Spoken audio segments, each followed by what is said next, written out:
Ya kalau kebanyakan mengeluh ditakutkan itu sedang mengkritik Tuhan itu saja kan. Podcast beneran peka. 5, 4, 3, 2, dan 1.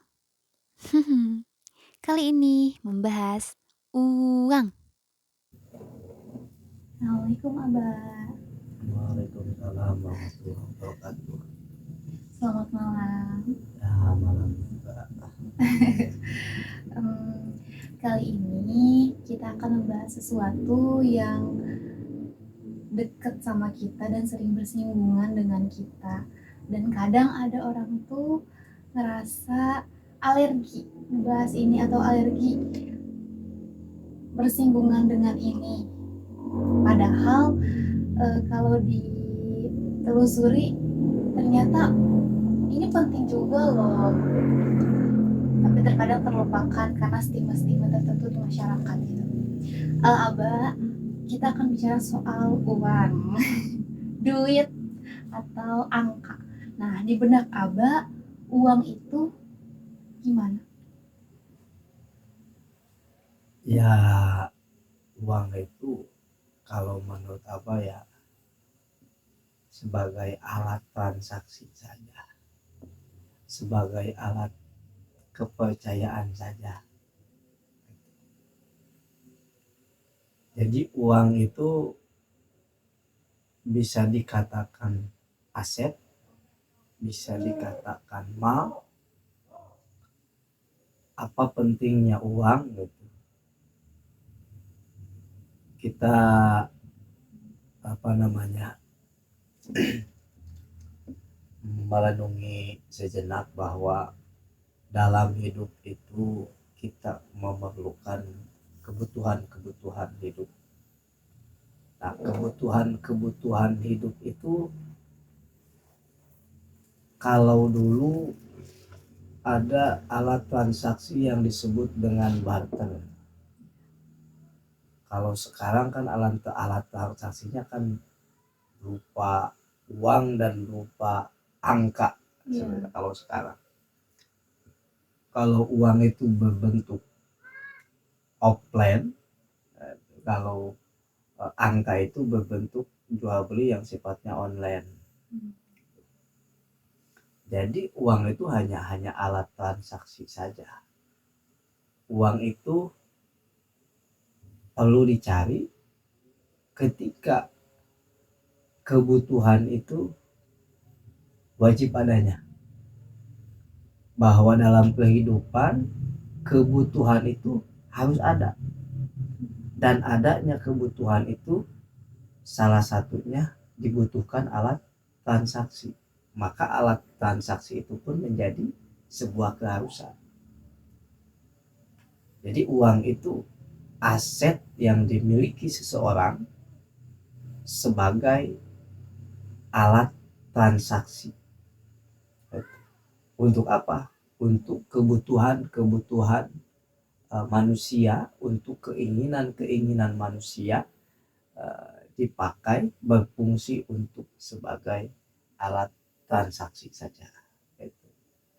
Ya, kalau misalkan uang ini menjadi berarti ketika kebutuhannya pun berarti. Uang itu akan menjadi tidak berarti ketika kebutuhannya ya tidak berarti. Karena dia hanya sebagai alat, tergantung kita memfungsikan uang itu kemana. Ya, jadi Abah lebih kepada uang itu sebagai alat transaksi, tidak ditinggi-tinggikan atau tidak terlalu kayak uang itu gini-gini, wah kelihatannya kayak harus banget mengejar uang gitu. Ibu ingat banget, Abah pernah ada statement Abah kayak gini, orang kan ngejar uang, orang kan nyari uang, orang kan pengen uang gitu. Tapi Abah tuh, ibu redaksinya lupa ya, tapi intinya kayak gini, bukan uang yang Abah pengennya, tetapi bagaimana makannya uang itu. Jadi uangnya bisa dibelikan sama apa gitu, bukan uangnya sendiri gitu. Maksudnya gimana sih? Dan kalau misalkan masih ingat, gimana tuh redaksinya, quotes-nya? Ya kan sebagian fenomena yang Abah lihat di dalam kehidupan ini bahwa ada orang yang bisa dikatakan uang itu segalanya, gitu kan. Buat sebagian manusia bahwa uang itu segalanya. Kenapa dia mengatakan bahwa uang itu segalanya? Karena setiap kebutuhan dan keinginan yang dia inginkan, butuhkan, ada karena uang. Ada karena uang. Tapi salah juga kalau kita ini menuhankan uang. Oh, ada menuhankan uang. Ya mungkin sebagian orang ya ada yang menuhankan uang, bahwa uang itu segalanya. Uang ini kan diciptakan oleh manusia, gitu kan. Ketika manusia ini menuhankan uang, berarti menuhankan ciptaan manusia, gitu. Nah, kita ini sebagai orang yang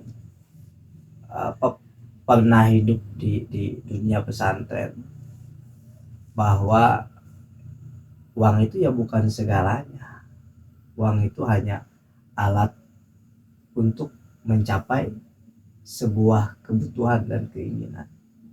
Itu. Kalau misalkan uang itu kita fungsikan sebagai alat untuk mencapai sebuah keinginan dan kebutuhan dalam hidup manusia, otomatis bahwa uang pun tergantung mau digunakan untuk apa, gitu kan. Mau digunakan untuk sesuatu yang haram bisa, sesuatu yang halal bisa, gitu kan. Tergantung kita menggunakan uang tersebut. Itu. Nah, dari dulu pernah berpikir tentang uang sebenarnya. Uang ini kok sampai manusia ini mencari uang, gitu kan. Sebenarnya kita nggak perlu menghabiskan waktu untuk mencari uang sebenarnya.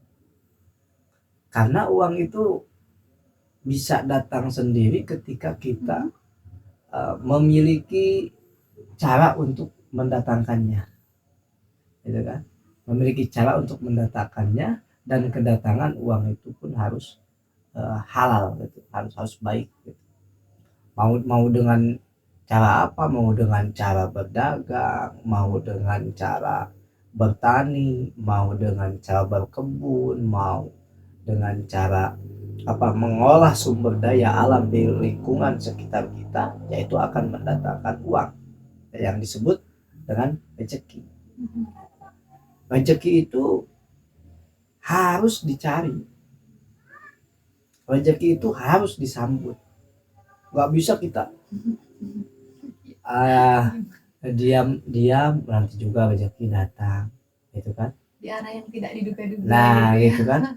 Ya memang gitu, bahwa mungkin saja di suatu waktu bahwa rezeki itu nggak perlu dicari, pasti datang sendiri.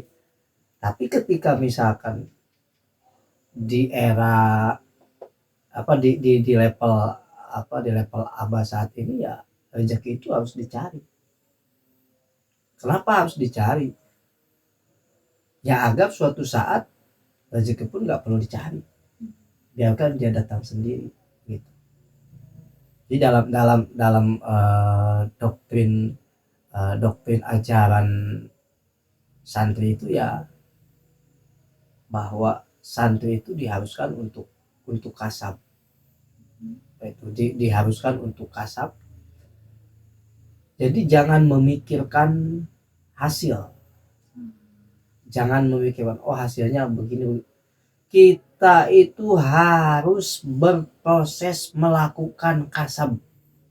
Adapun hasil, adapun gagal, keberhasilan dan kegagalan itu ya itu bukan kehendak manusia, tapi kehendak Allah gitu. Jadi kita ya berproses kasab saja gitu. Nah, adapun misalkan kenapa uang ini perlu menjadi sebuah keperluan dalam hidup kita, bahwa kita pun dalam hidup memiliki kebutuhan dan keinginan untuk tercapai. Maka salah satu untuk mencapai itu ya harus diadakannya alat yang disebut dengan uang. Berbeda dengan aset ya. Beda dengan aset, misalkan uang itu bagian dari aset gitu. Jadi aset itu ada yang sifatnya pribadi, ada yang sifatnya komunal gitu. Kalau aset yang sifatnya pribadi berarti milik kita. Kalau yang sifatnya komunal berarti mitra kita kerjasama dengan perusahaan apa begitu, dengan PT apa, CV apa begitu kan. Itu aset yang sifatnya komunal gitu. Bisa dikatakan itu sebagai investasi kita terhadap perusahaan orang, investasi kita terhadap lembaga orang, yaitu itu pun aset pribadi yang berada di halayak kelompok usaha yang dibangun orang lain. Itu berbentuk aset, itu berbentuk aset itu kan ada yang berbentuk bergerak, ada yang tidak bergerak gitu kan.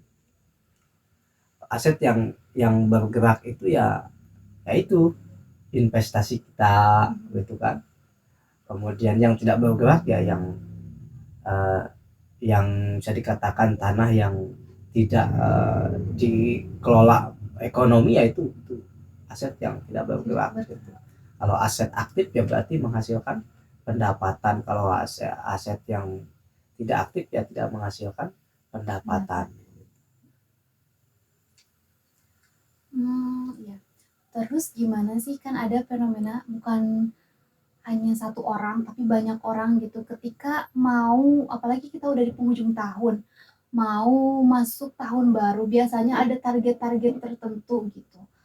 Nah, menurut Abah baiknya sebuah target yang tentunya berkaitan dengan angka gitu, apakah si angkanya dulu nanti untuk membeli sesuatu yang kita butuhkan atau yang kita inginkan, apakah kita ngelis dulu sesuatu yang kita butuhkan, yang kita inginkan, lalu berapa budget yang diperlukan dan itu jadi target. Jadi yang paling baik itu budgetnya dulu, apakah apa yang mau kita beli dulu dari angka tersebut.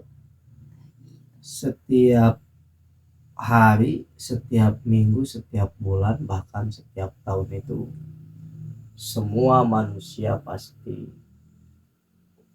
memiliki pengeluaran dan pemasukan gitu kan. Nah, pengeluaran dan pemasukan yang dimiliki manusia itu berbeda-beda.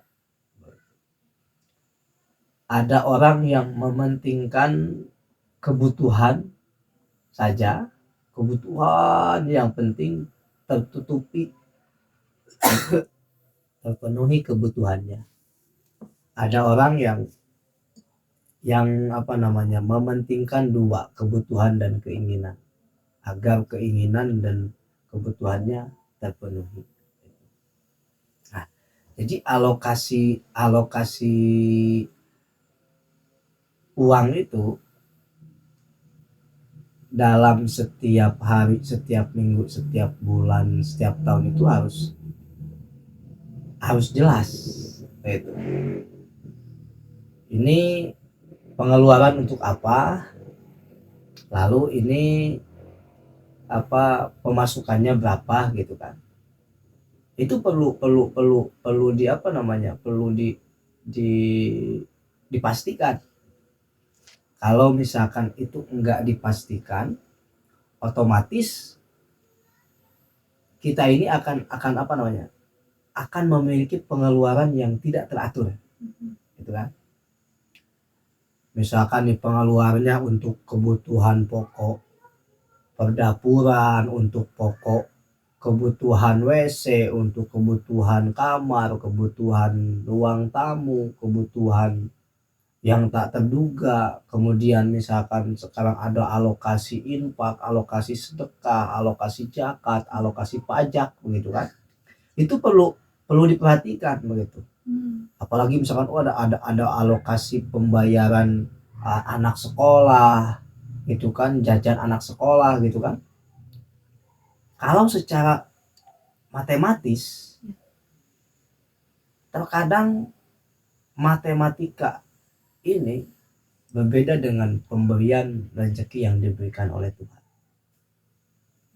Dalam matematika bisnis, dalam matematika ekonomi, dalam matematika usaha, terkadang kita ini seperti rugi gitu kan. Wah, ini rugi nih.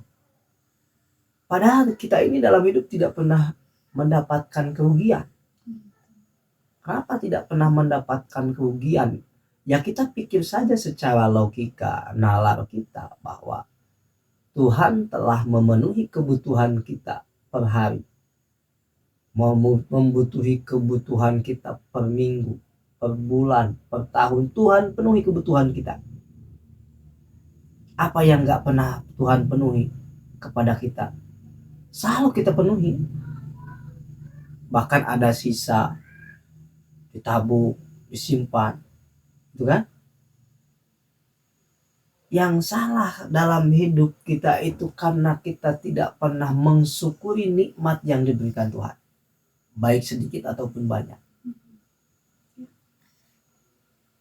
Jadi kalau matematika kita dengan rezeki pemberian Tuhan itu ya berbeda jauh. Jadi yang disebut dengan rezeki tak terduga, rezeki yang tidak disangka-sangka itu, yaitu ketika kok kita punya pembayaran anak sekolah, tapi secara tidak langsung ada rezekinya. Kita punya pembayaran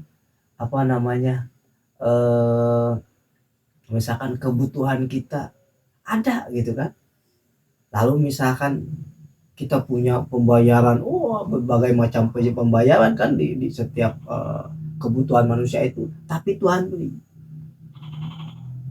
Kita jangan ngomongin wah nggak ada, sebenarnya itu ada gitu, ada, cuman belum nyampe saja.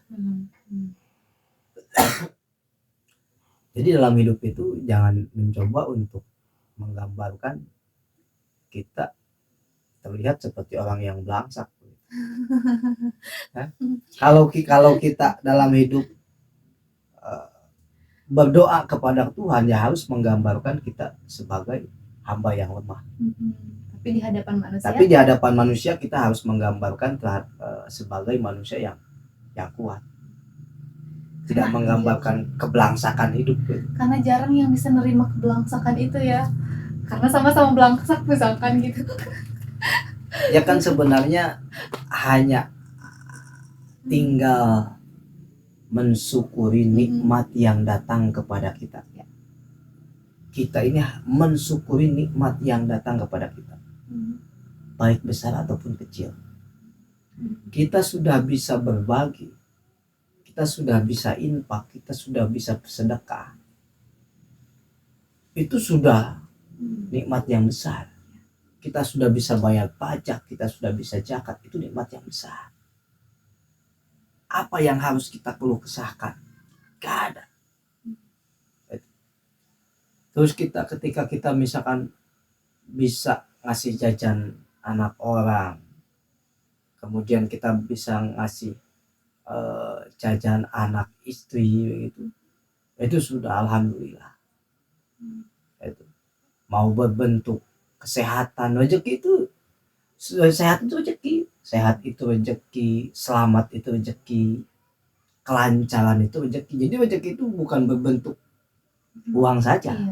Itu apapun yang datang kepada kita di setiap waktu itu ya rezeki, nikmat begitu. Nikmat minum, nikmat makan, nikmat yang lainnya. Itu rezeki dari Tuhan yang harus kita syukuri, kita nikmati gitu. Wah, kalau orang yang tidak mensyukuri nikmat pemberian Tuhan, biasanya orang itu kebanyakan mengeluh. Iya. Itu kan, ya kalau kebanyakan mengeluh ditakutkan itu sedang mengkritik Tuhan, itu saja kan gitu. Oh gitu ya. Iya, iya. Jadi kaya dan miskin perspektif juga ya, dan seperti yang Abah singgung dari tadi, syukur, ketika nggak ada syukurnya berarti itu bisa tergolong miskin ya, ketika banyak keluhan sekaya apapun menurut matematika manusia gitu ya. Terus kembali ke pertanyaan tadi yang Abah jawab, yang Ibu tanyakan, gimana kalau misalkan target itu per tahun atau per bulan, per minggu, per hari bahkan. Jadi bagusnya itu di list dulu berarti kebutuhan kita apa saja, barulah nanti berapa angka yang diperlukan, dan fokus ke situ dulu. Kalau ada lebihnya ya alhamdulillah gitu ya.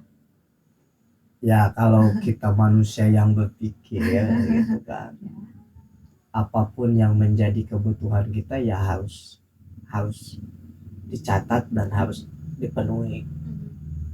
Adapun misalkan kebutuhan kita atau uang kita lebih ya sudah alhamdulillah, kalau kurang juga alhamdulillah kan. Alhamdulillah juga. Itu ya nggak jadi masalah mau dicatat ataupun enggak gitu kan. Yang penting semua kebutuhan kita itu terpenuhi gitu. Terus ada sesuatu yang menarik nih, ada seorang tokoh yang bilang, influencer lah gitu, yang bilang bahwa sebuah istilah bensin hidup, katanya kita sebagai manusia tuh harus punya bensin hidup supaya tetap gerak gitu, tetap ada keinginan gerak secara sendirinya. Dan kadang-kadang itu atau kebanyakan orang itu nggak tahu bensin hidupnya apa. Nah, beliau sendiri menyontohkannya itu bensin hidupnya katanya tantangan gitu. Nah, menurut Aba, kalau Rasulullah Shallallahu Alaihi Wasallam itu bensin hidupnya apa ya? Kan kita mencontohkan itu, mencontoh Rasulullah gitu, role model yang paling utama di antara influencer, tokoh-tokoh masa kini, dan salah pasti semuanya ke Rasulullah gitu. Gimana? Ya Bensin hidupnya. Nabi itu ya bensin hidupnya ya iman saja, keyakinan. Karena kan kalau Nabi dan Rasul itu connect dengan Allah gitu kan, itu kan. Jadi sebenarnya kalau apa yang dia inginkan pasti Allah kabulkan kan gitu. Makanya berdoanya Nabi saja ingin dibesarkan bebannya gitu kan. Oh gitu? Iya, Oh, Nabi saja ingin berdoanya dibesarkan. ingin dibesarkan bebannya. Jadi berbeda dengan kita sebagai umat Nabi, dengan Nabi itu berbeda. Kalau kita diberi beban besar saja sudah gelagapan gitu. Kalau Nabi minta doanya minta bebannya yang besar. Itu. Ya bensin hidupnya ya itu iman, keyakinan. Maka keyakinan yang tertanam di dalam dirinya lalu dia dakwahkan kepada umatnya dengan metode akhlak, dia ucapannya, perbuatannya gitu, agar bisa menjadi sebuah panutan umatnya. Nah, kita pun kalau Abah sendiri untuk semangat bergerak itu ya satu sebenarnya. Kalau Abah itu apa itu ya, ketika sehat lalu diberikan kebahagiaan oleh Tuhan, sehat dan kebahagiaan. Kalau kita sehat lalu bahagia, hati dan pemikiran pun akan memberikan petunjuk-petunjuk yang baik begitu, petunjuk-petunjuk yang semangat gitu. Dikala semangat akan ada teguran, dikala nggak semangat pun akan ada teguran. Itu akan semua manusia sepertinya begitu. Tapi yang Abah rasakan ketika misalkan Abah terlalu semangat, Iya. itu akan ada teguran. Ketika misalkan Abah nggak semangat, itu pun ada teguran. Tegurannya berupa misalkan ketika ini apa namanya tidak semangat nih. Tegurannya berupa misalkan kegundahan begitu, kebimbangan, itu kan teguran sebenarnya. Teguran. Ketika misalkan ketika semangat pun akan ada teguran. Ya tegurannya semangat juga sama, berupa misalkan sekarang adanya musibah, adanya apa namanya ya musibah kecil ataupun apalah musibah pasti ada. Itu. Jadi setiap manusia itu ya pasti ada ya apa ada remnya gitu. Tuh kak berjalan sendirian masih ada yang menegur ya, yang baik kalau teguran misalkan baik lewat para alim atau lewat para sahabatnya, misalkan lewat keluarganya ya lewat lingkungan atau tetangga atau masyarakat, itu teguran biasanya. Kalau misalkan bensin hidup seseorang itu benar-benar materi duniawi, termasuk uang di dalamnya, itu melenceng nggak sih, dan seberapa melenceng? Kan harusnya jadi alat doang, jadi sarana doang gitu. Ya kan tergantung kecenderungan manusia. Manusia ini ada yang dominan materialistik di dalam kecenderungannya itu.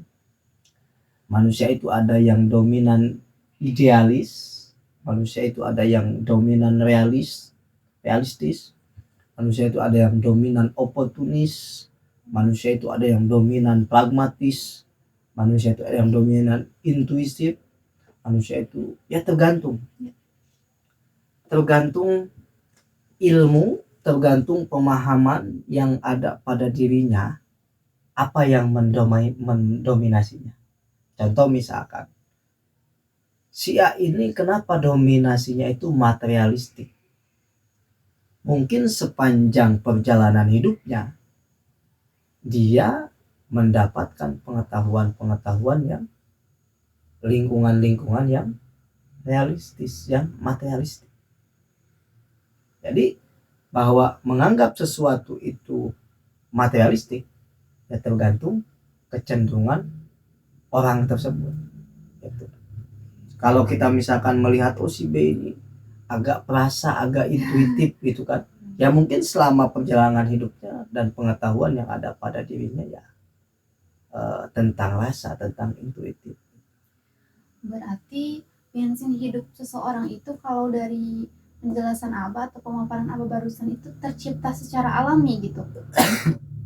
Apakah masih bisa diciptakan sesuai dengan yang idealnya gimana? Ya kan kita ini ada dua poros pendapat ya. Pertama bahwa kita ini sudah diberi ilmu pengetahuan. Dari dulu kita sudah diberi ilmu pengetahuan. Gitu kan? Nah, untuk mendapatkan pengetahuan kembali kan tergantung siapa yang membimbing kita. Gitu kan? Kita berteman dengan siapa, kita bergaul dengan siapa, kita berguru kepada siapa, itu kan tergantung. Ya kalau misalkan kita bergaul dengan lingkungan yang apa namanya tidak mendalami sebuah pengetahuan ya akan mengakibatkan terhadap diri kita pun ya tidak banyak pengetahuannya. Maka hidup itu ya pengalaman hidup itu menjadikan sebuah kecenderungan manusia. Langkah hidup itu ya menentukan kecenderungan manusia. Jadi kita nggak bisa menyalahkan orang. Tapi kita lihat bahwa dia bergaul di lingkungan apa, bertemannya dengan siapa, lingkungannya bagaimana, ya gurunya seperti apa gitu kan. Kemudian keluarganya bagaimana, ya itu tergantung lingkungan itu, sehingga dia memiliki kecenderungan. Padahal dalam semua unsur manusia itu pasti manusia itu memiliki sifat materialistik, sifat intuitif, sifat idealis, sifat realistis, kan itu pragmatis ada di dalam tubuh manusia itu, di dalam kejiwaan manusia itu ada. Tapi mana yang mendominasi? Nah, dominasi itu tergantung lingkungan yang pernah dia lalui. Jadi bisa dikatakan kalau dominasi seseorang itu materialistik, berarti bukti dia itu baru di permukaan gitu ya, keilmuannya atau pemahamannya baru sampai di situ gitu. Ya kalau dia masih terus mau belajar, ya bisa naik lagi, masih bisa berubah. Makanya manusia itu kenapa berubah-ubah, ya tergantung siapa temannya itu.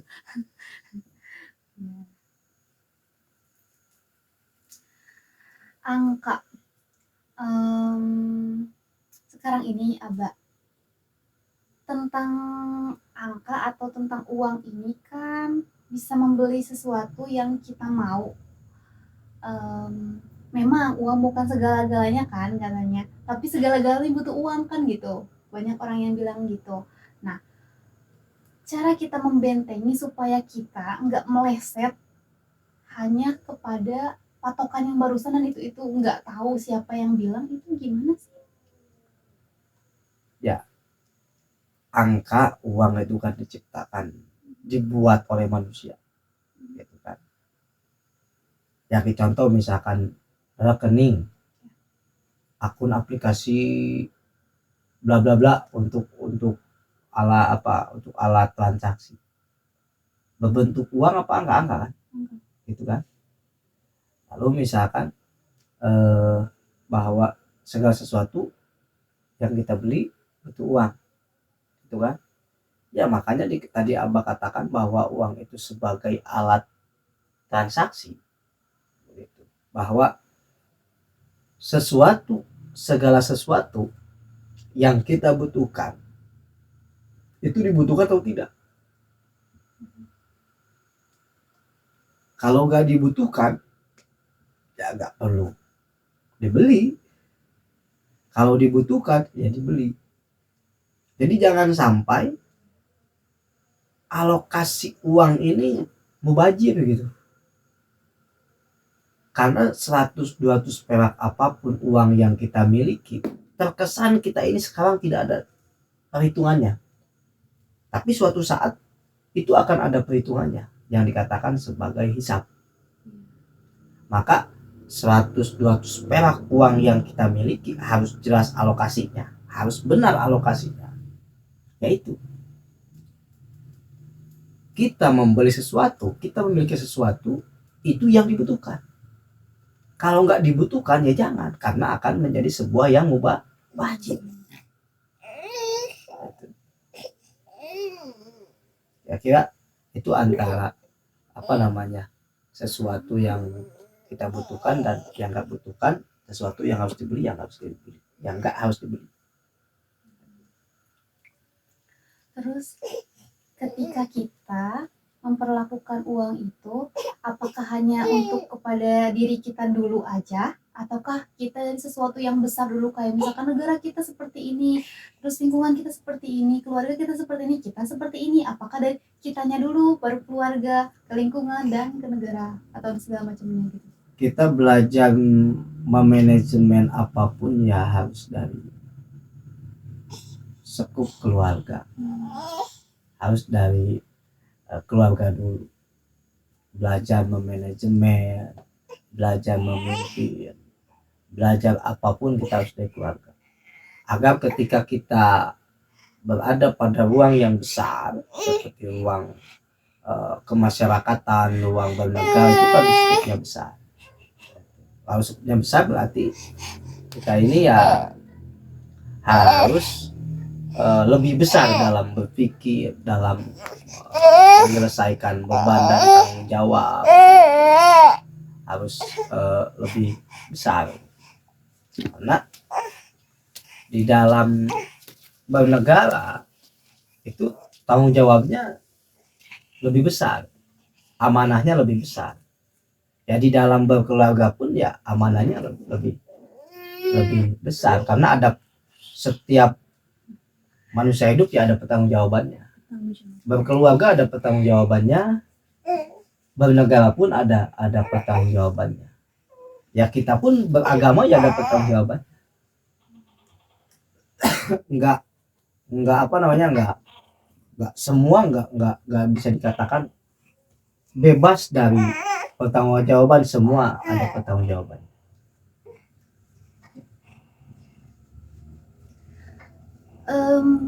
Terakhir deh, apa sih mindset yang harus kita tanamkan dalam diri kita dalam memperlakukan apa yang kita butuhkan, dan bagaimana alat tukar itu diutamakan, dinomorsatukan oleh orang-orang. Tapi kan kita jangan kayak gitu. Mindset apa yang harus ada dalam diri kita? Ya mindset kita itu, dalam diri kita itu ya kita meyakini akan ketentuan Tuhan dan takdir Tuhan saja. Bahwa kenapa kita hidup, kenapa kita diadakan, berarti Tuhan itu sudah mengatur segalanya untuk kita. Gitu kan? Kenapa Tuhan menciptakan kita, berarti Tuhan pun telah mempersiapkan apa yang menjadi kebutuhan kita. Dan Tuhan siapkan. Mindset kita ya harus meyakini ya, kalau dalam arkanul Islam itu ya wabil qadari khairi wasarihi. Itu. Ya baik buruknya qadar yang ada pada diri kita ya itu kita harus berprasangka baik terhadap ketentuan Tuhan. Ya mungkin saja menurut manusia ini nggak baik, tapi menurut Tuhan baik. Menurut saja manusia ini, wah ini baik, tapi menurut Tuhan begitu baik. Nah, kita harus doktrin ajaran agama kita itu ya bahwa kita harus meyakini tentang arkanul iman yang keenam itu, tentang meyakini qada. Jadi maaf, bukan arkanul Islam tapi arkanul iman gitu. Meyakini tentang qada kehidupan kita. Itu mindset yang harus kita miliki, bahwa meyakini qada itu sudah menjadi keharusan, sudah menjadi kewajiban kita.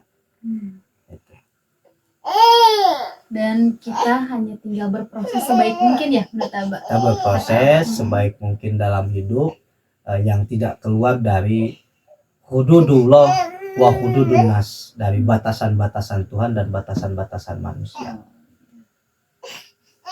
Jadi jangan membatasi, tapi tahu batasannya ya Pak. Ya iya, kita ini terhadap istri, terhadap anak ya jangan membatasi, tapi berikan dia batasan-batasan. Ini batasan sebagai istri, ini batasan sebagai anak gitu. Jadi terkesan seperti merdeka, tapi kita tahu akan batasan itu. Mungkin kita bicara lagi nanti lanjut soal batasan-batasan ini, karena Ibu juga tertarik ya soal itu. Kita sudahi dulu. Terima kasih Abah sudah mau berbincang-bincang malam hari ini. Ya. Iya. Salim dulu seperti biasa. Salim dulu ke Abah sayang. Lagi sakit ya? Lagi sakit. Jadi kebangun. Lagi sakit ya? Nah.